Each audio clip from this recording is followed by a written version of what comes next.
პოსტსკრიპტუმ სერგო პატივი და წელს ლონდონის წიგნის ბაზრობის სტუმარი გახდა. გვანცი სუთიძე კი შეეცადა უცხოელი მკითხველის თვალით გადაეხედა ქართული წიგნისათვის და ამავდროულად მსოფლიო გამომცემლობაში არსებული ნოვაციები ჩვენამდე მოეტანა.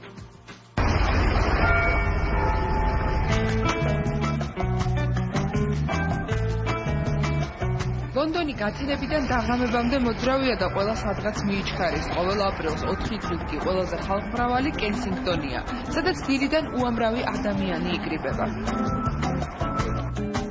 წელიწადში ერთხელ ლონდონში მსოფლიოს 120 ქვეყნიდან ჩამოსული გამომცემლები, ავტორები, მთარგმნელები და მყიდველები იყრიან თავს. ეს არის ფრანკფურტის შემდეგ ყველაზე დიდი წიგნის ბაზრობა. იმართება შეხვედრები, ტარდება მოლაპარაკებები და სწორედ აქ ირკვევა რა იქნება წლის ყველაზე გაყიდვადი წიგნი. ეს ბაზრობა 70-იანი წლებიდან იმართება და წიგნის ინდუსტრიაში ჩართული ადამიანებისთვის უმნიშვნელოვანესი მოვლენაა. მე გამომცემელი ვარ. ვეძებ, რომელი წიგნი იქნება წელს საინტერესო. მსგავსი ბაზრობების გარეშე ეს ინდუსტრია წარმატებული ვერ იქნება. ჩვენ ვუზრუნველყოფთ, რომ იყოს საუკეთესო თარგმანი და გამოცემა, რათა ავტორის თითოეული სიტყვა მკითხველთან მივიდეს. აქ ყველანაირი ჟანრისა და თემატიკის წიგნს ნახავთ. პროცენტულად ყველაზე დიდი ადგილი ინგლისურ ლიტერატურას ეთმობა. ეს ჩერჩილის კუთხეა. ჩვენ გვაქვს მისი მზარეულის წიგნი, სადაც ყველა იმ კერძის რეცეპტია შესული, რაც ჩერჩილს უყვარდა. ელიზაბეთ მეორის 90 წლის იუბილეს უზარმაზარი წიგნი მიუძღვნეს. დედოფლად კურთხევიდან დღემდე მისი განვლილი გზა ხელით აიკიდა. ფოტოებიც კი ხელითაა დაწებებული. იუბილეზე ამ წიგნს გამორჩეულ სტუმრებს დაურიგებენ, შეძენა კი მხოლოდ კოლექციონერებს შეუძლიათ. ეს პიტერ პენია. ამ წიგნს წინასწარ გვიკვეთავენ, შემდეგ ფლობელის სახელი ეწერება. აკვარელის ნახატებითა ილუსტრირებული და სულ 200 ცალი დაუფესდეთ. უფრო მეტი ყურადღების მისაქცევად რამდენიმე წიგნის გმირების სამოსი მოირგო. მე სამეცნიერო ფანტასტიკის გმირი ვარ. აუცილებლად უნდა წაიკითხოთ ჩემს შესახებ. მოგესალმებით, ჩემი ისტორიები ყველაზე გაყიდვადია. რონ ჰაბარდი იმდენად მოთხოვნადია, რომ გინესის წიგნში შესული ავტორია. არის წიგნები, რომლებიც შეიძლება მხოლოდ ყდით განსაჯო. კულინარიული სახელმძღვანელო შოკოლადის სურნელით, სიგარას, რაგბის, ლუდის თუ საუკეთესო ხელჩანთების შექმნის ისტორიები. უცნაური ფორმის წიგნები მარკეტინგულად მომგებიანია. ესე ძალიან საინტერესოა. ნამცხვარი ძალიან გავს ნამდვილს. არაჩვეულებრივი სურნელია. ყდაზე არავინ ფიქრობს, როდესაც საქმე საქვეყნოდ პოპულარულ ავტორს ეხება. ეს ყველაზე ფერადი განყოფილება, ბაზრობას ძალიან დიდი ნაწილი ეთმობა საბავშვო წიგნებს. როულინგს რეკლამა დიდად აღარ სჭირდება, მაგრამ ჰარი პოტერი მაინც წარმოდგენილია. ივლისში ლონდონში ჰარი პოტერის სპექტაკლის პრემიერაა ჩანიშნული. ეს წიგნი სცენარია, თუმცა როგორ გაგრძელდება ჰარის ისტორია, ყველას აინტერესებს. შესაბამისად, მყიდველიც ბევრი ხალხი. წიგნის ბაზრობაზე მონაწილეობას სხვადასხვა ქვეყანა იღებს. უკვე მეოთხედაა წარმოდგენილი საქართველო. ქართული წიგნის ეროვნულმა ცენტრმა ქართველი ავტორების თარგმანები და ორიგინალები გამოფინა. დაახლოებით 21 ენაზე გამოიცა 100-მდე წიგნი ბოლო 5 წლის განმავლობაში. ყველაზე უფრო მეტი გამოცემა მაინც ინგლისურ და გერმანულ ენებზეა, მერე უკვე მოდის თურქული, იტალიური და ჩვენი რეგიონალური ენები. გალაქტიურ დაბიძის საიუბილეო წელი იყო და დავიწყე მისი ლექსების თარგმანი გარიქრის ქართულ კუთხეს ხშირად სტუმრობს ქართველოლოგი და მთარგმნელი ლონდონის Queen Mary's უნივერსიტეტის პროფესორი დონალდ რეიფილდი. საქართველოში პირველად 70-იან წლებში ჩამოვიდა, მას შემდეგ 10-მდე წიგნი თარგმნა. ბოლოს ინგლისურად კვაჭი კვაჭანტირაძე გამოიცა. ახლა ბევრად მეტი ქართული წიგნი ითარგმნება ვიდრე ადრე. ეს აძლევს საშუალებას მსოფლიოს რომ გაეცნონ ქართულ ლიტერატურას. როდესაც იგებენ წიგნის შესახებ უკვე აინტერესებთ. ამიტომ უნდა იყოს მეტი რეკლამა. პროგრესი ნამდვილად შეიმჩნევა. უფრო დიდი გამოწვევა საქართველოს 2018 წელს ელოდება, როდესაც ფრანკფურტის წიგნის ბაზრობის საპატიო სტუმარი იქნება. მზადების პროცესზე თავად ბაზრობის დირექტორი გვესაუბრა. 2018 წლამდე მჭიდროდ თანამშრომლობთ. ჩვენი სპეციალისტები სისტემატურად ჩადიან საქართველოში. ითარგმნება წიგნები და ვაცნობთ ქართულ ლიტერატურას, უფრო მეტ ადამიანს. მსგავსი საერთაშორისო ბაზრობები ყოველთვის ნაყოფიერია. ლონდონში ქართველი ავტორები მოიწვიეს. დათო ტურაშვილი მისთვის საინტერესო ქვეყნების და მწერლების ახალ გამოცემებს გაეცნო და კანადის დახლზე საკუთარი წიგნის აღმოაჩინა. ჯინსების თაობა 12 ენაზეა ნათარგმნი.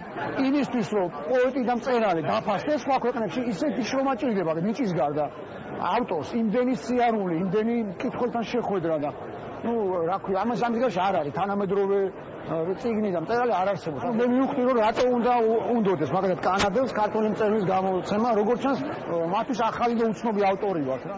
თვითმფრინავის ბიჭების ისტორია კანადელი გამომცემლისთვის იმდენად ემოციური აღმოჩნდა, გეგმავს სპექტაკლის დადგმაზეც იმუშაოს.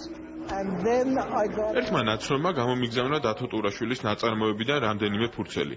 წავიკითხე პირველი 3 გვერდი და ძალიან იმოქმედა, დავიწყე ტირილი. ჩემი სული მეკითხება რა გატირებსო, მოიცა წაგეკითხავ მეთქი. მას 6 გვერდი წავუკითხე და იმანაც ტირილი დაიწყო. აი ეს არის ნამდვილი ლიტერატურა. თუ 6 გვერდი ასე იმოქმედებს, შეგეხება და ემოციას გამოიწვევს, ესაა ნამდვილი. ამიტომ ეგრევე გადავწყვიტე გამოცემა. ქართველი მწერლები წიგნის ბაზრობის პარალელურად საქართველოს დამოუკიდებლობის 25 წლის თავისადმი მიძღვნილ კვირეულში იღებენ მონაწილეობას. იმართება კინოჩვენებები, დისკუსიები და შეხვედრები. კვირეულის ზესტაფონში დაბადებულმა, მაგრამ რუსეთში აღზრდილმა გრიგორი ჩხარტიშვილმა გახსნა, რომელიც მსოფლიომ ბორის აკუნინის სახელით გაიცნო. პუტინის რეჟიმის მოწინააღმდეგე მწერალმა რუსეთი რამდენიმე წლის წინ დატოვა და ლონდონში გადავიდა საცხოვრებლად. ადრე ინტერვიუებში ამბობდა, რომ რაიმე კავშირს საქართველოსთან ვერ გრძნობს, თუმცა ახლა ფიქრობს, რომ პუტინმა ყველაფერი შეცვალა. 2008 წელს ომის შემდეგ ხშირად მეკითხებოდნენ, რას ვფიქრობდი საქართველოზე. უფრო ხშირად საუბრობდი ამაზე. როდესაც პუტინის წინააღმდეგ გამოვდიოდი, პუტინმა თქვა, რომ მოსწონდა ჩემი ნამუშევრები, მაგრამ ჩემი ახირებული პოლიტიკური საქციელი ჩემი ქართული წარმომავლობიდან გამომდინარეობდა და სხვა ქვეყნის ერთგული ვიყავი. ამის შემდეგ უფრო დეტალურად დავიწყე ჩემი წარმომავლობის შესწავლა. საქართველოს დამოუკიდებლობა და საბჭოეთიდან თავის დაღწევა იყო ქართველი მწერლების საუბრის მთავარი თემა. მისთვის როგორც მწერლისათვის საბჭოთა კავშირი რუსეთში არ დასრულებულა. მაშინ როდესაც საქართველოში ვფიქრობ, რომ საბჭოთა კავშირი დასრულებულია. ჩვენ ამ შემთხვევაში ბევრად უფრო წინა ვართ, ვიდრე თუნდაც ჩვენი მეზობლები. თუ აკუნინი მას თქვა, რომ რაკე ეს არ ხდება, თქვა იგივე რუსეთში, ის უკვე აღარ ცხოვრობს რუსეთში და აღარ დაბრუნდება, სანამ ეს ყველაფერი არ შეიძლება. ასე რომ ძალიან მნიშვნელოვანია ეს საუბრები, ძალიან აქტუალურია საქართველოს. ქართველ მწერლებს უმასპინძლეს BBC-ზე საქართველოს მიეძღვნა სტატიები პრესტიჟულ ბრიტანულ გამოცემებში. Guardian-ში გამოქვეყნებული პუბლიკაციის ავტორია მაია ჯაგი, რომელიც ამ კვირეულის ერთ-ერთი ორგანიზატორია. რამდენიმე წლის წინ ჩავედი პირველად საქართველოში, ქართული წიგნის ეროვნული ცენტრის მიწვევით. მინდოდა კიდევ უფრო გამეღრმავებინა საქართველოს ცნობადობა ბრიტანეთში. ამიტომ შევარჩიე ასეთი ფორმატი, რომ მწერლები თავად მოუხდნენ საზოგადოებას საქართველოზე. დისკუსიას მოგვიანებით შეუერთდა აკა მორჩილაძე, რომელმაც ბავშვობის მეგობარ დათო ტურაშვილთან ერთად 9 აპრილი და 90-იანი წლები გაიხსენა. რთული დრო იყო, მიჭის აღწერა. უცნაური სიამოვნებები გქონდა, მაგალითად, აბაზანის მიღება, ეს იყო საოცრება. უნდა გაგეცხელებინა ცალკე წყალი, შეგეტანა, დაგეცხა და თან ცოლისთვის დაგეძახა კიდევ ერთი შემომიტანი. არაფერი გქონდა. ერთი ნამცხვარი იყო უშაქრო, კარაქის გარეშე, მაგრამ მაინც გემრიელად გვეჩვენებოდა. მაშინდელი პრემიერ-მინისტრის სახელს ვეძახდით. სიგუას ნამცხვარი. ეს სურეალისტური დრო იყო. წერალს ყარაბაღის განახლებულ კონფლიქტზე საკუთარი აზრის გამოთქმას სთხოვეს. ერთხელ მითხრეს შენს მეგობარს აკა მორჩილაძეს უთხარი, რომ მთიან ყარაბაღში ნარკოტიკები არაა. ხო, შეცდომით გაიგეს. ვუთხარი, რომ დაკვირვებით წაიკითხეთ. იქ განჯაში მიდიან ამისთვის. მოგვიანებით ინტერვიუში მოგვიყვა, რომ პოლიტიკურ შეფასებებს არასდროს აკეთებს. მაშინაც კი არ მოსწონდა პოლიტიკა, როცა ჟურნალისტად გაზეთში მუშაობდა.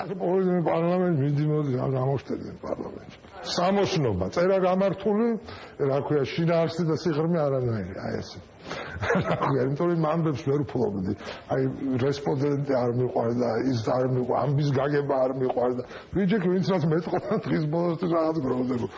ამიტომაც 1-2 თვეზე მეტი არ გამაჩერეს და მაგან და მე უცბად კარგად გადამიყვანე სპორტში და ამით მორჩა. ბოლო პერიოდია ძველი თბილისის ისტორიებს ნაკლებად აღწერს. ახლანდელ თბილისში კი ქაოტური მშენებლობები აღელვებს. აი ანეკდოტი იყო, რომ ეს კრემლის კედელი დაინგრევა გურულით რაღაც თუ ქუთაისში არ მოხდა რატო და გამოიღებენ აგურს შედებენ ფერფლსო. რაღაცა ეგეთი გამოდის. მოჭრი ახეს დაგამეს ბოლოს დაგჭირა მარტო სახლები.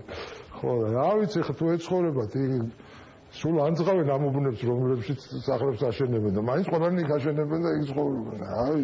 თბილისი არის როგორც აი დიდ ქალაქებში როგორც აი უნდა იპოვო შენი ადგილები რაღაცა ესეთი რაც გიყვარს და რაც არის და რაღაცები არის და ახლა არ ამბობს რაზე მუშაობს, სანამ წერას დაიწყებს, დიდხანს აგებს ამბავს.